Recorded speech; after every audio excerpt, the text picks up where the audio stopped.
Hello, everyone. I'm G.R. Reddy, the founder and chief facilitator for Hughes Consulting Limited. Today, we actually decided to share our experiences being the first HR company ever listed on the National Stock Exchange, and also uh, we are we are based on NSE Emerge platform, and which is actually for MSMEs. There are a lot of questions that we keep getting from our partners and our clients, our friends. How did you get onto the platform, etc. So we, as a team of users, decided to go ahead and share our experiences with you today. So with me, I have Naresh, who's our director on the board, who's Hi been all. with the company, and he's been doing a great job in running our entire operations. Then I have Jyoti, a regional partner based out of Delhi, who's also been, and whoever is here on this show today, they're all part of the IPO team that we have gone through. And we have Francis Paul, who's our CFO. Then we have Sarita, who's our revenue head, uh, Hello. who has actually helped us to continuously track our revenues from many years now. So let's go. So I'm actually going to share with you in terms of the today's presentation, like what we are really going to talk about is how did we go on NSE Emerge platform, which is we're going to share our experience, and probably this is for your future, hopefully, and that is where we thought we will share our experiences today. So basically, what we are going to cover as a team today is that how did we get onto a SME platform? Why we actually chose to be on an SME platform, and what kind of preparations that we did in the process, and how did we approach in terms of getting on to be listed, the entire preparation and the approach towards that. Also the listing time, what did we do, the activities that we did during the listing times. And of course, there are some important in terms of the upsides and the downside. What are the advantages? We want to share as much information as possible, so that if anybody today who wants to really take their company public tomorrow, maybe post-COVID situation, we should be able to share these experiences, which would be at least a base for each one of those SMEs in the country to be able to take these inputs and get on and go towards the dream of a country in terms of a 5 trillion economy in the next few years. So that's how I'm actually going to talk about today. And let's get on to the quickly on to what we wanted to get in here.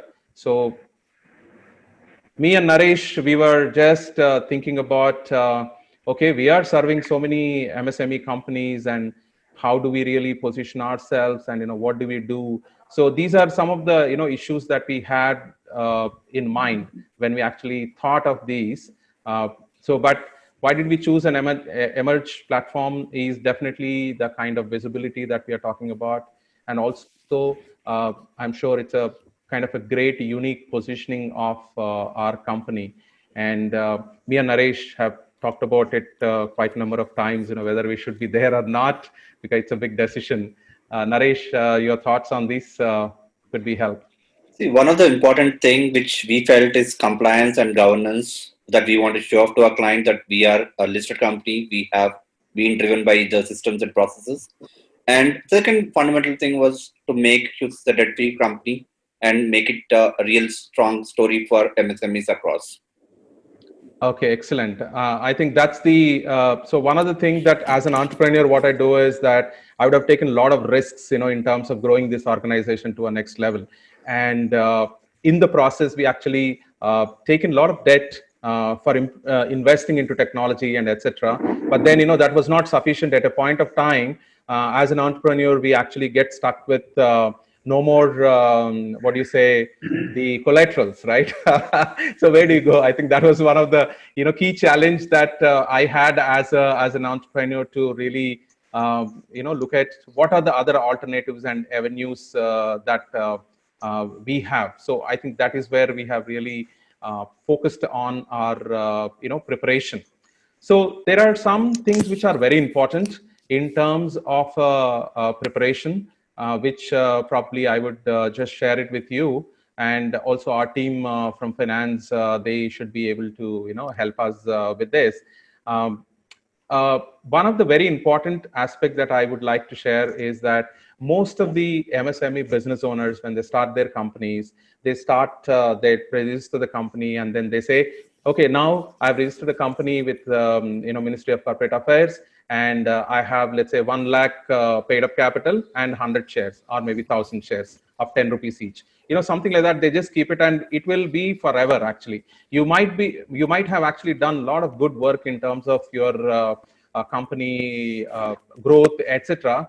But there absolutely, even if you're doing 10 crores of sale or maybe 20 crores of sale, your number of shares remains where it is, because I think most of the times we don't really focus on how the investment that you made into the company is converted into the equities. I think that is very, very important. We felt when we looked at our share number of shares that are existing in the company over the last many years, and then we actually make sure that whatever the investments that we made, we converted actually into an equity. These investments can be more in terms of your money that you put in, and also sometimes your salary that you are not taking in, but you can take your salary, but make sure that you flow it back as your equity also will be one of the important aspect. And the other few definite things which I would like to say from um, the business owner's perspective is, many a times what we have seen, the small mid-sized enterprises, they always prepare a balance sheet based on how much tax that you want to save, or maybe how much tax. This is true. This is true that, okay, it always, sometimes it just goes back in a reverse calculation that, okay, this much tax barna hai, to that is how I'm going to really look at this way. So I think that's one basic thing that I think one must be very clear about it. However, the other fundamental aspect is also that the accounting has to be very clear and crisp and perfect, clean, and also the compliance that year on year that we do, you have to be absolutely conscious. I think as Hughes, we were all fundamentally from the day one, we were very clear about our accounts were actually open to the employees before it was public. That means that everybody knows exactly what revenues comes in, where we actually spend it. So that's a kind of an approach that we took. Any inputs, Paul, Sarita, that you have on the accounting practices, best accounting practices that you followed? Yes. Thanks a lot for this. Now, what we have done is, based on whatever we prepared the statutory audits and all. Apart from that, we have done the peer review auditors we have appointed, who are very experienced people, and wherein we could do the 5 years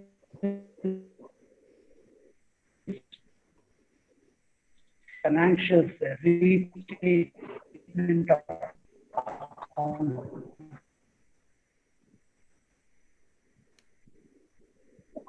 has been done. After that, we show auditor done, and peer review auditor done. It's one and the same, and there's no much difference, and public scope for that India. Sarita, can you repeat if it is possible, because as a part of the preparation, we got peer review done for the last 5 years financials of our company, and which was very helpful. It was done by statutory auditors who had great experience in that field, and that helped us a lot in keeping our financials in a proper way. And apart from that, we also ensured that all our statutory payments were paid on time. There was no liability towards the government, and also we also ensured that our revenues were always above the costs which as a company we were incurring. These were the steps which we had taken so that we could go ahead with to the next platform, NSE platform.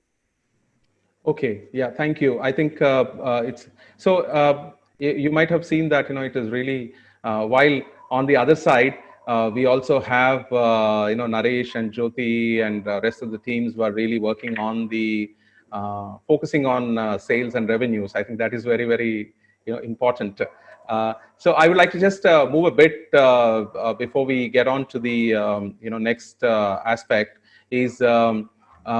So how did we approach to this segment?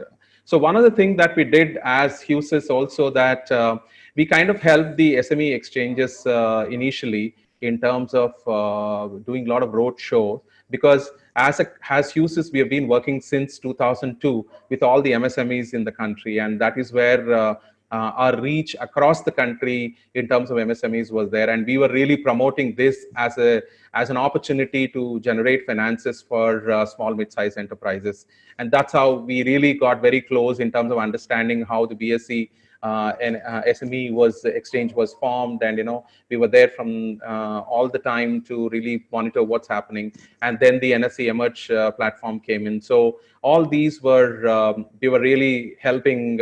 Jyoti was helping in the north, and our teams in south, along with Naresh, and everybody was helping in creating some kind of a road shows, even for the exchanges. That was the first thing. That's where we got really very close to the concept of an IPO, etc. And then most of the things that we did is during this part, we are also kind of a built relationship with the merchant bankers. We actually gone through so many presentations. Probably would have gone through more than 100 times the presentation about how an exchange is going to work, and how an SME is going to be benefited into this. And then we actually looked at because of that relationship, we also looked at how the appointment of the bankers that we have to do, merchant bankers. So we spoke to merchant bankers, and they actually helped us to put the documents together. So Naresh, your inputs on the how the when the MSME exchange has come in, would you like to share some ideas in terms of when the exchange came up? Yeah, it was like a different experience for someone who has very, very small owners to see really how they can make the whole balance sheet transparent to other people. And the education which MSME exchange actually done for the people who are their SME owners itself is a very, very great initiative to make the things proper, pay the taxes on time, and make sure that the kind of complete sheets are very, very transparent and very clear. And that itself is a huge lot of effort which someone has to put in for those kind of things, because it's like they've been for years together, they have to do the paperwork and making it done. That's what I said. Yeah. So rest of the things are all normal because each business wanted the profitability. Each business wants that uh, growth in the market. But when it comes to being compliant, being transparent, being someone to be proud enough that okay, they have been clean and neat. So that's something which they have to really do it well. Exactly. Okay. So I think the rest, I would like to really move on, which is very, very, important. One aspect is about the before and after IPO listing time. So this is something that I would like to really say, and then my team has lots to share in terms of how they really approached. And the most difficult part, I would say, while the very unknown kind of a situation here. So what we did is we actually listed all the well-wishers and list of investors. Well-wishers include our clients, previous and the current and the future clients, and everybody, and our friends network. With all the associates, we actually looked at how do you have anybody who will be interested in actually investing in our company. So we kind of made a huge list that we went about talking to everybody that we're going to come up with this, and then we also identified some of the investor community, where we can actually go and talk to them. So when we actually did the IPO, it wasn't that conducive that the external investors invested into mutual funds, or any one of them have not invested at that time, because actually it was very, very early. But definitely we have done some road shows with my merchant bankers. And also we did a lot of external communication more on the digital side. We had the banners of our IPO coming up, and shared across the the internet, which was one of the very important aspect. And my team was literally, on the road. So I'm sure Naresh and Jyoti can explain. Jyoti, would you like to just share few things? How did you approach? Yeah, sure. So I would like to say that every journey has its own destination. So getting listed was one of our biggest achievement. So as you said that we identified the key customers, we identified the key stakeholders uh, who could be on our board and who could trust us and at the same time invest in our organization. So I think that was the key aspect wherein we went to them and we approached them and we told them that what is it and what are we aiming at, and that came out really well. It was successful. Yeah, so I think the number of, not just for the business development, I think for this, you've been on the roads quite a number of hours each day, isn't it, for reaching out? Not for asking business, but this time it's more of, showing their trust on us. Exactly. It was like nothing to be sold, but at the same time, it was like our trust and our relationship building, which helped us really for this particular scenario. Wherein the clients who were there, where we were not serving, I think post our IPO release, we backed them as our clients. Excellent. So that was the best Thank part. you. Naresh, Yeah. your ideas, your thoughts? So I think we had 12 days from the time that we have submitted and we got an approval, and we had 12 days to do the whole thing to present our prospectus to people and then make them understand the whole lot of what value that they're getting when they are investing into the company and for what. So we only said one thing, that trust us. We make sure that the company is growing bigger, faster, and better. And whatever we are trying to do is an first of its kind for a HR company to do it, and we want to do it. And we have shown the confidence, and we were never desperate that we want to seek money from them, because all we have presented to them is a confidence that they have to invest in our company, and that made us really great. And the moment it was listed and we got the numbers on screen, we were like, the entire office was celebrating to the core that okay, we've been got the entire thing sold out, and then we had got it very very exciting news for entire team. Yeah, I think one of the things that I have seen in my experience, for all the business owners out there who really are creating this was the most exciting time that I ever had in my 15 years of history. By then we were 15 years running our businesses, because everyone, I would say that the lowest associate that you ever thought that how much they love your company, how much they in fact, actually, when I think the IPO was done, when we were talking to all the team, when we called and this thing, I was actually in tears. I couldn't really speak for I think for many moments. It's like it's always an emotional moment that I could find. Probably I think I still would love to say now that I think the kind of a camaraderie that we built in because of the IPO, I think it's still continuing in terms of our growth. So probably Naresh, you know that how did we grow from there onwards? So the fear of not having money and how do we sue it? Maybe like from the money coming into the system and seeing that it's properly used for the purpose which is being registered for IPO.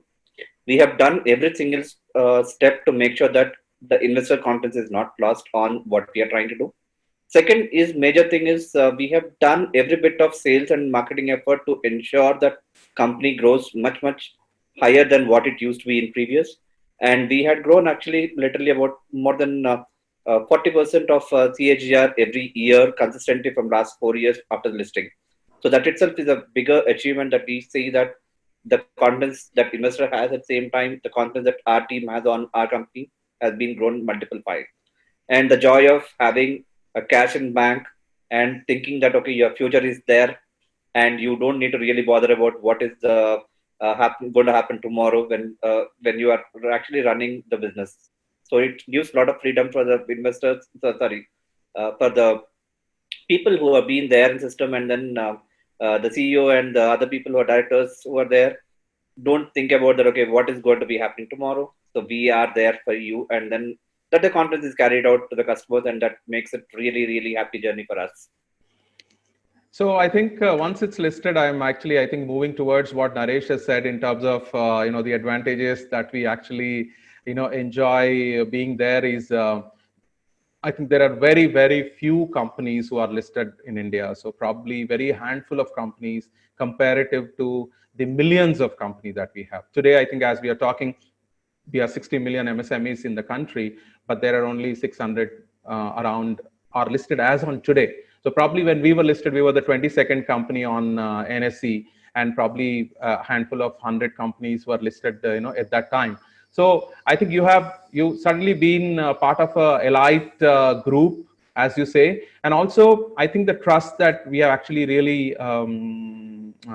mentioned earlier, that you're a transparent company, because everything is open, and then you are open for public scrutiny. We were really, really happy that whatever that we practiced, we were able to really show up to our external investors. So that's, I think, is one of the very big thing. But of course, there are a lot of brand value that it creates and the discoverability. So probably I think I would like to ask Naresh, when he deals with an international partners, how it has translated, and probably then Jyoti on, how when she meets our clients today, what it is, like that. So Naresh. Yeah. So when it comes to talking with international clients and international people, especially when they see two things, whether the company, because when they wanted to invest some money into the company, they want a trusted partner, and being listed and being the financial visible to them at any point of time is a great trust that people say that, yes, this is something that I can be able to bet on, rather than looking at a private limited company. And second aspect which we have done is more of an ISO branding. So once we have done that, so we have a lot more confidence about doing business in India and then helping our clients achieve their milestones in India. So Jyoti, would you like to take? I think you, from a domestic side, you have much more better views. No, definitely. And just to, add on the previous, what GR has told, this has not only brought the external customers, the trust among the external customers, but at the same time, I think that was the moment where we all of us in Huses were one. So, that brought us more, it brought us together, and we were just striving for one number. And I still remember the call coming from Paul that very day, when he said that, okay, Jyoti, we have overachieved the target, the number. So I think that was one moment of pride when we all were successful at the same time. So now coming to this part, yes, definitely moving down to the domestic market now has increased the credibility of Huses. People prefer, where once we say that we are ISO certified, we are listed organization, definitely it carries a weightage, and we have higher profile in terms of they believe in us, and they definitely believe in the quality of delivery we are going to give them. So that's an added advantage. Yeah, I think suddenly for 15 years, we were working with the MSMEs. I would conclude in one word, what is really as a pride is that we no longer become an HR services company for them, but we are an aspirational company for them, right? Because you are one among millions, who are not listed there, right? And then you go to the client, they look at you. Now, okay, I know that, you will do HR, but, tell me about, how did you get onto the IPO and stock exchange, and how did it help really? And also, I think one of the important aspect, Naresh, maybe we were also were looking at that the day it was listed, probably we would have been featured on some millions of web pages across the world, every financial data that it generates. I mean, we can't spend millions actually to reach that nook and corner, where our name can be featured everywhere across the globe, right? It was like what you can see, like maybe like crores of money has invested onto the platform, where you get a branding, where you get a visibility, where people are talking about you, and a lot of big trade kind of a journals talking about, okay, why someone has invested, whether it is oversubscribed, and what it journey and all this thing. It was been fantastic thing that I don't think even if you spend millions of dollars also, you'll not get that branding at all.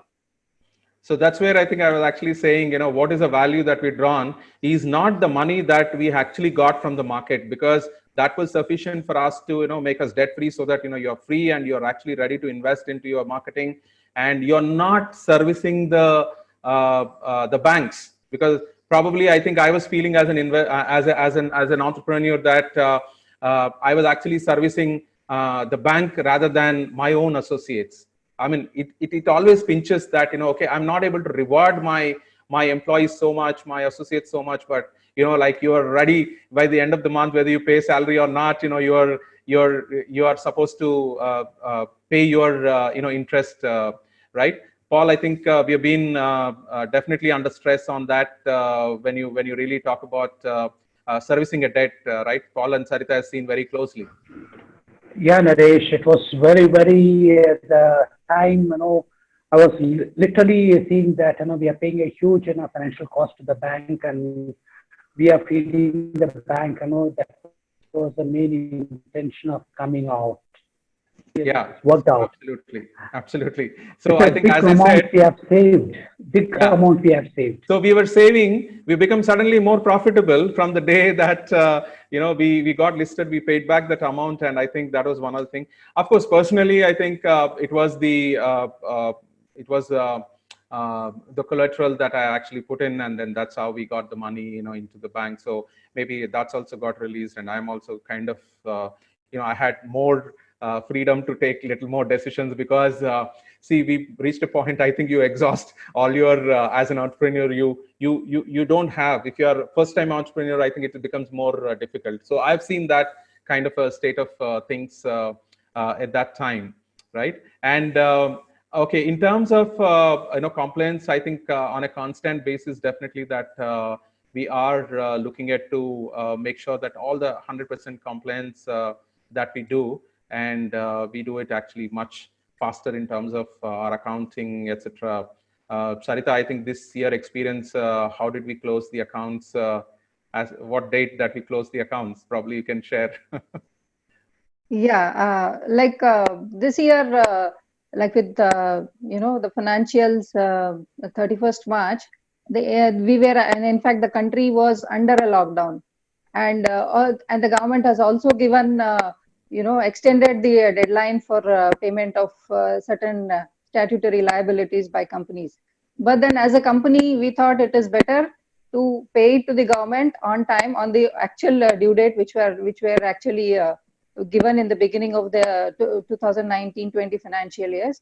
And we managed, we in fact closed, the accounting was so perfect that all as a team, though we were working from home, we were all online, and we completed our task on time, and then we completed the entire transactions and paid our dues on time.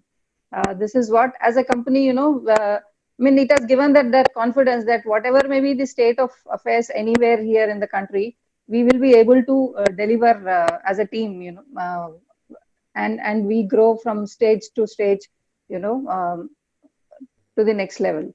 Sure. Thank you. Paul, I think also all the compliances perspective, we have been very disciplined even before and after, right? After we become more careful, because we also have some investors and benefit to somebody who can question us.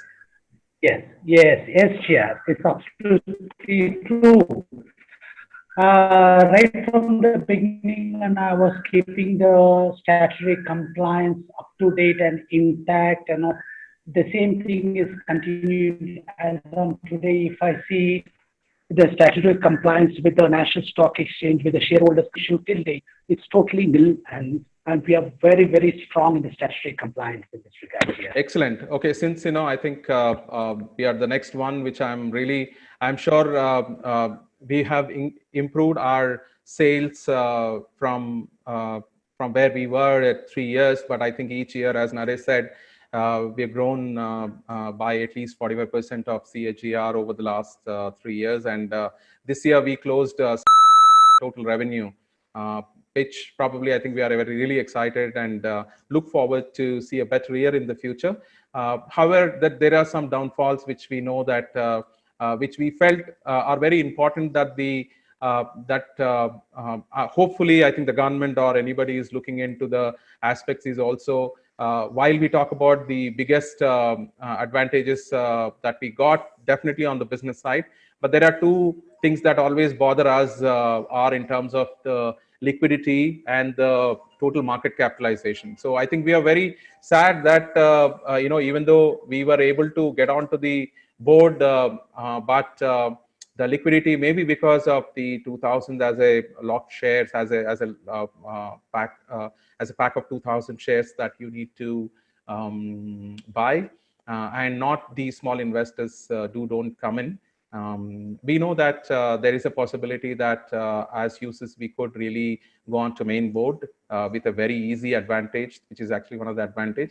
But at the same time, liquidity really bothered us in the last few years because there are very less transactions. So what happens is, if there is somebody who's wanting to book a loss or something, they probably would have done it, and then maybe your market capitalization today is an indication. But however, that market capitalization may not be a true indication of what our performance is. But we are confident about in our operations. We are growing every year, year on year, that we are growing, and our teams are growing stronger, and our teams are getting better. So I think we are very, very much open to really understanding how this take us to the next level. So we will really work towards it. There are a lot of learning that we have to do on, how do we really go to the next level as such. So finally, before I close on this, I would like to kind of summarize few thoughts together, which Naresh also can add some more points. Is definitely one is the clear purpose. Okay, the purpose that we were going on to the platform was very clear, that we wanted to be the company who has a very different distinction in terms of what we are doing and how we are doing, and the businesses that we are supporting in the country, the startups and the startup SMEs. And hence, I think being there is as a clear purpose. And also, it really gives the confidence to our franchising partners. We have come up with this model where they don't have to reinvent a wheel of 14, 15 years of our, hardships that we have gone through to build this company to this level. And while you are actually going for adding up some IPO and all that, please definitely verify the direct costs and the hidden costs that are there, apart from the listing charges which are there, or maintenance charges which are there as part of the NSE emerge or even BSE if you are going on. And also one indication is that don't assume all who promise will be on board, because we have many of such stressful situations that we have gone through. On the day of the listing, then we had a challenge. Then we had to depend on some other sources at the last minute to be able to subscribe to our equity. And of course, the continued value of creating value is what I think as a business owners that we need to really focus. So these are some of the points. Naresh, you would like to share some experiences of how it's going to go going forward. So I think I'll just write one statement here. One of the statement which has been there when we were thinking about doing for IPO, and we were discussing with some of the known people in the industry that we are going to do that. The only thing that they asked is why we have to do that, is the purpose. Second is, are you ready to get the shame if you are not performing? And that itself is the biggest fear that we have in making sure that people know that, okay, there's something great that we have to do, otherwise we are not sure. And if you're really confident that you can take either of them, whether it is like you perform name or shame. Your face, name or shame, that's it, you have to be there. Yeah. And we have chosen that, okay, we wanted to be there and we are ready to face it. And thank God, at the same time, the effort of the team and the ecosystem around, we are at least showing the face, and then I'm sure like it will be a great face to show ever of being listed. And second important thing will be more about, after you being listed, how are you making sure that your entire books of records are being completely audited every year and done on time? Because if any kind of a thing misses out, or you do some kind of a fraudulent way to make your share value higher, bigger or something, And once you caught, I'm sure like you will not be emerging as a company at all, and you have to have a very tightened controls from SEBI, which is like very stringent norms, and you cannot really ignore about it. So just make sure Absolutely. that when you're being going there, you have all this permutation combination listed, see whether the growth is coming in, then only think about that, okay, we wanted to be there in IPO, otherwise no. Yeah, I think one important, very good advice that I would always really go by, someone who told me, is that the moment you got listed, from there, probably I think only about just a couple of times I would have actually seen what the share price. I think that is one of the lure that the business owners need to really resist from, not to look at the share price on a day-to-day basis, nothing. I think that is what is one good thing. But rather we kind of put our head down, not looking at the share price, but we put on head down and the blinkers on only for attracting our new clients, and going global, bringing business, and then making it more profitable. I think that's uh, uh, been one of the mantra, that each and everybody in the organization, each one of you that you will find here, and also rest of them who are back in office, who are working from home today, everybody has actually strived to make sure that where we are today. So I would like to say that please do reach us for any questions or anything that you have. We'll be happy. I think this is the quarantine time, could be probably the preparation time and thinking time, and we thought, I think this small video which we actually created gives you a lot of ideas, or maybe you can share it with your team members. These videos, probably they'll also get excited to be part of your journey. We want to enable people for you, so probably I think this will be a great opportunity for you to go ahead and look at whether listing is one of the option for you. Thank you so much, and from all our team, all our Hughes's, thank you so much, and take care, and bye-bye, and see you soon on the platform. Most of you, we would like to see you all on the platform. Thank you all, stay safe. Stay safe. you. Thank you. Thank you, Thank you. dear. Bye-bye. Thank you, Stay everyone. safe. Stay Thank you. safe. Safe. Bye-bye. Bye-bye. Bye. Bye.